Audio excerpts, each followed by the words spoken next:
What's up everybody, SuperDurks fan here for another dash cam review. So this time I'm reviewing the Vantrue N2. Now this is a dual dash cam, so it's also filming the inside in addition to the outside.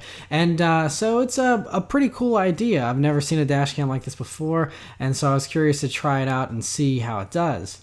Alright, so whenever you open the box, of course, you have your typical thank yous. You have your owner's manual, user manual here, which is pretty thick actually, and so it does a really good job of explaining everything for you, so very thorough owner's manual there. You have your warranty card, and then you have the actual unit itself here, which obviously comes nicely wrapped up, and is a pretty good size. It's about the size of the other, like the R2 and other similar Vantrue dash cams in size. So you can see the front camera there, and then you can see the one in the back there. And so very nicely in the way that it's packaged there, and it does swivel ever so slightly. It doesn't, it's not very loose, which is good because you don't want it to be going all over the place, but you can go up and down to get, a better viewpoint of, whatever it is in the interior you're trying to film.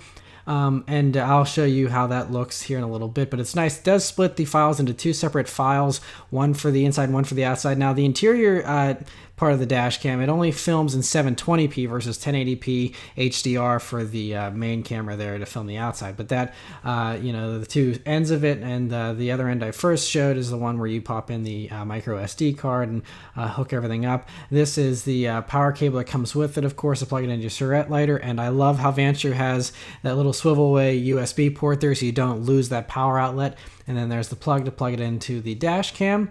And then they always have these very cool suction cup mounts that do a really good job. They've never really fallen down for me. And also they have the built-in power adapter right there, so you can plug the cable into the suction cup mount instead, which gives a cleaner install versus installing it, plugging it right into the dash cam itself.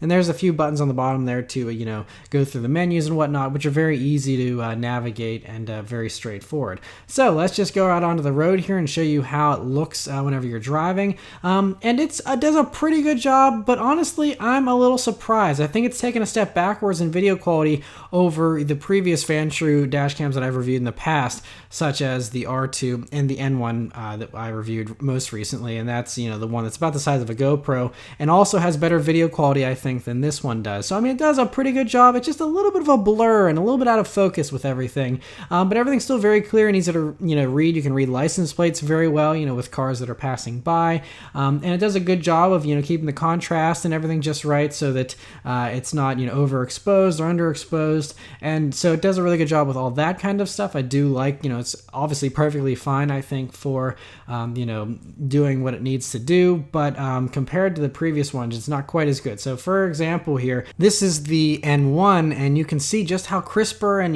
there's more saturation to it, and just looks a lot more vibrant and also a lot clearer though, and a lot sharper here, and that's a much smaller dash cam. And then now this is the R2, which I reviewed last year, and also very crisp, rivaling a GoPro with just how sharp the image quality is, and I was thoroughly impressed with the image quality on both the R2 and the N1. So then going back now, we're back to the N2 here, and it's not quite as sharp, and so a little bit of a disappointment there. I mean, it still does a good job, especially here in the rain and stuff. It doesn't overexpose with the windshield wipers or anything like that, and out on the highway here, I mean, you can pause the video and see everyone's license plates very well if you're full screen, full resolution type thing, and so it does a really good job with that. And especially in a situation like this, with a rolling in rainstorm here, you can see how part of the sky is really bright, but it doesn't darken the ground too much, and you can still see everything very well. So it's very intelligent with the way that it does its exposure, and the autofocus and everything is very good. Like I said, just for some reason this camera wasn't quite as crisp. I mean, it's a little bit better here than it was in the super sunny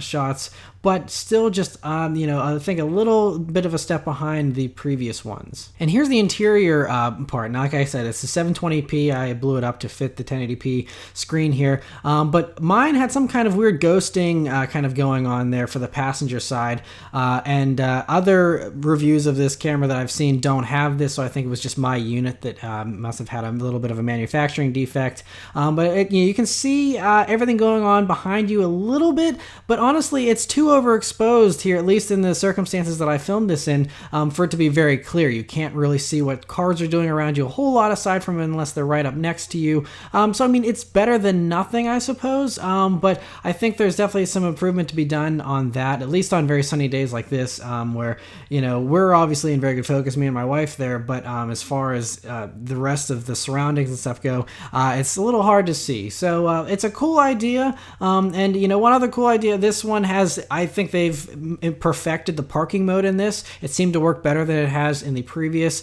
Vantrue cameras, and I do really like the parking mode. You know, it has motion detection, but it also, the nice thing was it detected when it was parked a lot quicker. Usually they took a while to catch on and realize that we're parked. This one automatically just goes into a parking mode, and so as soon as you stopped, you know, it turns off pretty soon after that. It gives you a little bit of a delay, but then it does finally you know, turn off and only turn on whenever it, you know, senses some kind of motion, such as rain like we see here and passing cars and people. But yeah, other than that though, I think, you know, it's a really nice camera. Coming back to normal dry daylight footage here, it does a pretty good job. Like I said though, I personally still prefer the video quality of the R2 and the N1, and I also think that, you know, while the interior portion is kind of, you know, cool and would be good for someone that does Uber or Lyft, something like that, for, you know, my purposes of just trying to document what's going on the road, I think that the other previous cameras do a better job with the video quality and, you know, do it for a little bit of a less price as well. So